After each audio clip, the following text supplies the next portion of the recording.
राधे राधे। जय श्री कृष्णा। आप सभी को सकट चौथ की हार्दिक शुभकामनाएं। सकट चौथ का पर्व हिंदू धर्म में विशेष महत्व रखता है। जब माएँ अपने बच्चों की लंबी आयु, सुख और समृद्धि के लिए गणपति भगवान की आराधना करती हैं। इस दिन व्रत और पूजा के माध्यम से संकटों को दूर करने और घर में शुभ मंगल करने की कामना की जाती है। इस चौथ को तिलकुटा चौथ, माघी चौथ या सकट हरण चतुर्थी भी कहते हैं। मानता है कि जो भक्त सच्चे मन से गणेश भगवान की उपासना करते हैं, उनके जीवन के सभी कष्ट दूर होते हैं और परिवार में सुख शांति का वास होता है। इस दिन की पूजा विधि और नियमों का पालन अत्यंत सुफलदायी होता है। जो महिलाएं पहली बार सकट चौथ का व्रत रखने जा रही हों, उन्हें पूजा करते समय खास सावधानी बरतनी चाहिए। आज के इस वीडियो में मैं आपके साथ सकट चौथ की बहुत ही सरल पूजा विधि शेयर करने वाली हूं और वीडियो के लास्ट में आप जानेंगे सकट चौथ की तिथि और शुभ मुहूर्त के बारे में। सकट चौथ की जो मुख्य पूजा होती है वह आप अपने घर पर ही अपने क्षेत्र की मान्यताओं के अनुसार अभिजीत मुहूर्त में या फिर शाम के समय कर सकते हैं, क्योंकि कुछ जगह पर शाम के समय जो मुख्य पूजा होती है वह की जाती है, कुछ जगह पर दिन के समय अभिजीत मुहूर्त में पूजा की जाती है। तो सकट चौथ की पूजा करने के लिए सबसे पहले आपको एक चौकी की स्थापना करनी चाहिए। इसके ऊपर आप पीला या फिर लाल वस्त्र बिछा सकते हैं और इसके बाद फूलों का आसन देकर आपको गणपति भगवान की मूर्ति को विराजित करना है। यदि तस्वीर हो तो आप तस्वीर की स्थापना कर सकते हैं या फिर आप गोबर से या मिट्टी से गणेश भगवान की प्रतिमा को भी बनाकर आप उन्हें विराजित कर सकते हैं।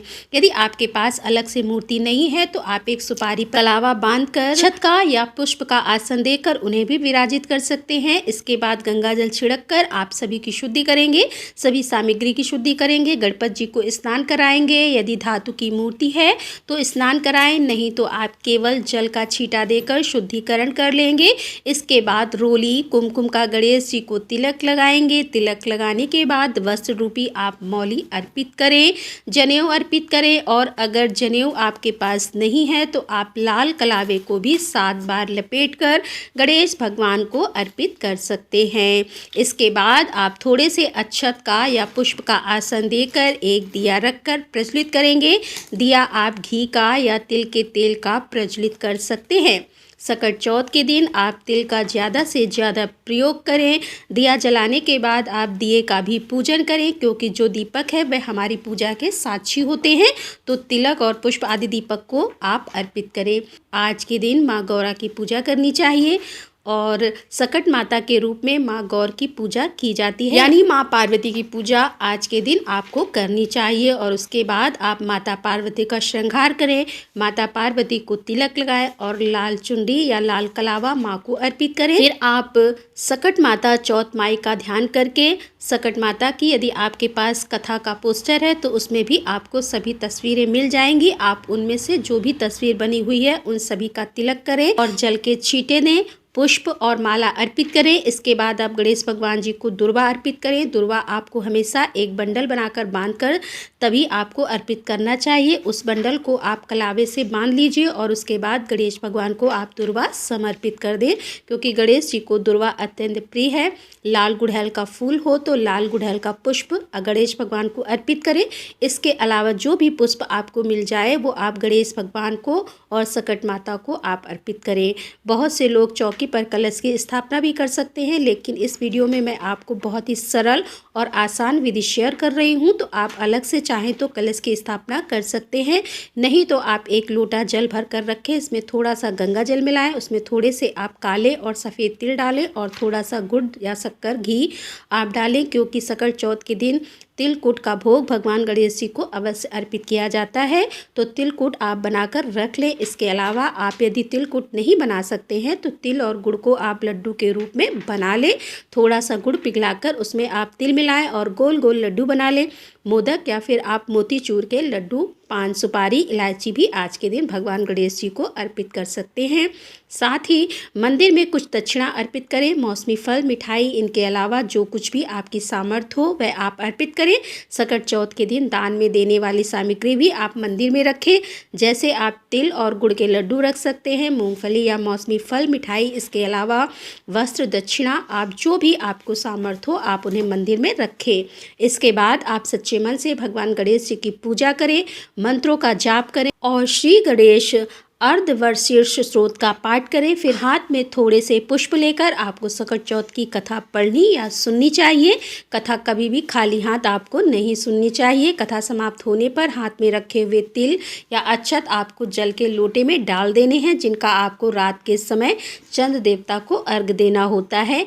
कथा के बाद आप आरती करें, कपूर जलाकर आरती करें और उसके बाद आप सबसे अंत में गणेश भगवान जी को भी तिल का भोग या सात्विक भोजन आपने बनाया है उसका भोग आप भगवान गणेश जी को और सकट माता को अर्पित करें और अपने द्वारा की गई पूजा को स्वीकार करने का आग्रह करने के साथ ही पूजा पाठ में हुई गलतियों के लिए क्षमा मांगे। ऐसा करने पर यदि कोई भूल चूक हो जाती है तो उसका दोष नहीं लगता।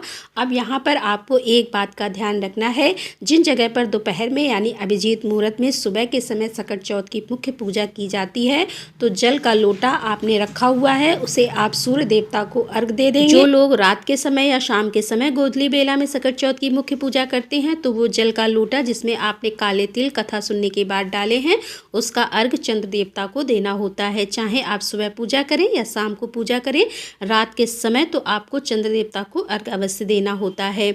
लेकिन दिन में यदि आपने पूजा की है तो उस अर्घ को आप सूर्य देवता को समर्पित कर सकते हैं। कुछ व्रत ऐसे होते हैं जिनमें बायना भी निकाल कर रखा जाता है, जैसे श्रृंगार की सामग्री, फल, मिठाई, वस्त्र, दक्षिणा, जो कि अपने परिवार की किसी सुहागिन महिला को भेंट स्वरूप देना होता है। तो सकट चौथ में भी बायना निकाल कर रखा जाता है। अगर आपके यहाँ यह परंपरा है तो आप भी बायने के रूप में फल, मिठाई, तिलकुट, वस्त्र, कुछ दक्षिणा और इसके अलावा श्रृंगार की सामग्री निकाल कर रखें और जिन्हें भी आप हर व्रत में बायना देते आए हैं आप उन्हें ये बायने की सामग्री उन्हें भेंट करें, उनके पैर छूकर आशीर्वाद लें। इसके बाद यदि आपकी संतान है तो सभी संतानों को आप तिलक लगाएंगे, सभी मिलकर भगवान गणेश जी से आशीर्वाद प्राप्त करें। इस तरह से सकट चौथ की पूजा हो जाती है। जो भी पूजन सामग्री है, चौकी है, उसे अगले दिन ही हटाना चाहिए। सकट चौथ के व्रत में सुबह पूजा करने के बाद संकल्प लेकर आप व्रत प्रारंभ कर सकते हैं और जब मुख्य पूजा का आपके यहाँ पर समय होता है तो इसी विधान से पूजा करनी चाहिए। चंद्र देवता को अर्घ देते समय आपको कुछ बातों का ध्यान रखना है, जैसे अर्घ के छींटे आपके पैरों पर ना पड़ें, जो जल के छींटे हैं वो पैरों पर ना पड़े। इसके लिए आप कोई खाली गमला, कोई खाली पात्र अर्घ देने वाली जगह पर रख सकते हैं। यदि आसमान में बादल हो, चंद्रमा ना दिखाई दे, कोहरा हो तो आप भगवान शिव के मस्तक पर विराजमान अर्धचंद्र की पूजा कर सकते हैं या केवल पूर्व दिशा की ओर मुँह करके मानसिक रूप से चंद्र देवता का ध्यान करके भी अर्घ दे सकते हैं। भगवान गणेश जी की पूजा आपको समी के पत्ते भगवान गणेश को अर्पित करने चाहिए, लेकिन तुलसी के पत्ते पूजा में अर्पित नहीं करने चाहिए क्योंकि तुलसी भगवान गणेश जी को अर्पित नहीं की जाती है और ना ही केतकी के फूल गणेश भगवान को अर्पित किए जाते हैं। इनके अलावा आपको कुछ बातों का ध्यान रखना है, जैसे काले रंग के वस्त्र पहनकर पूजा करने से बचें और खाली जमीन पर बैठकर पूजा नहीं करनी चाहिए। हमेशा किसी ऊनी आसन पर बैठकर ही आपको पूजा करनी चाहिए। चौकी अलग से स्थापित जरूर करें क्योंकि यह बहुत ही बड़ी पूजा होती है, साल भर में आने वाली सबसे बड़ी चौथ में से एक चौथ मानी जाती है, तो आप अलग से पूजा जरूर करें। जो लोग व्रत नहीं भी रख पाते हैं उन्हें भी इस दिन विधि विधान से गणेश भगवान का पूजन करना चाहिए। यह थी पूजा विधि की जानकारी। अब जानिए शुभ मुहूर्त के बारे में। इस बार माघ मास के कृष्ण पक्ष की चतुर्थी तिथि प्रारंभ होगी 17 जनवरी दिन शुक्रवार को सुबह 4:07 से 18 जनवरी शनिवार को सुबह 5:30 से लेकर चतुर्थी तिथि समाप्त होगी। इसीलिए इस बार सकट चतुर्थी यानी सकट चौथ का व्रत 17 जनवरी शुक्रवार को रखा जाएगा। शुक्रवार के दिन सूर्योदय होगा सुबह 7:04 पर और सूर्यास्त शाम 5:59 पर। इस दिन ब्रह्म मुहूर्त सुबह होगा 5:35 से 6:02 तक रहेगा और सौभाग्य और शोभन योग का निर्माण भी इस दिन हो रहा है, जो कि अपने आप में बहुत ही शुभ मुहूर्त है। और सौभाग्य योग इस दिन पूरा दिन रहने के बाद रात्र 12:57 तक रहेगा और बाद में शोभन योग प्रारंभ हो जाएगा। अमृत काल सुबह 10:01 से लेकर 11:53 तक रहेगा। राहु काल जो कि अशुभ मुहूर्त माना जाता है सुबह 10:30 से लेकर दोपहर 12 बजे तक रहेगा। इस दिन पूजा का सुबह का शुभ मुहूर्त सुबह 5:54 से लेकर 7:15 तक रहेगा। शाम की पूजा का मुहूर्त शाम 5:48 से लेकर 7:09 तक रहेगा। अभिजीत मुहूर्त दोपहर 12:55 से लेकर 12:58 तक रहेगा और चंद्रोदय होगा रात 9:18 पर। तो शाम की पूजा तो आप अपने समय पर कर सकते हैं, लेकिन चंद्र देवता को जो अर्घ दिया जाएगा वह इस समय के बाद से आप कभी भी अर्घ देकर व्रत खोल सकते हैं।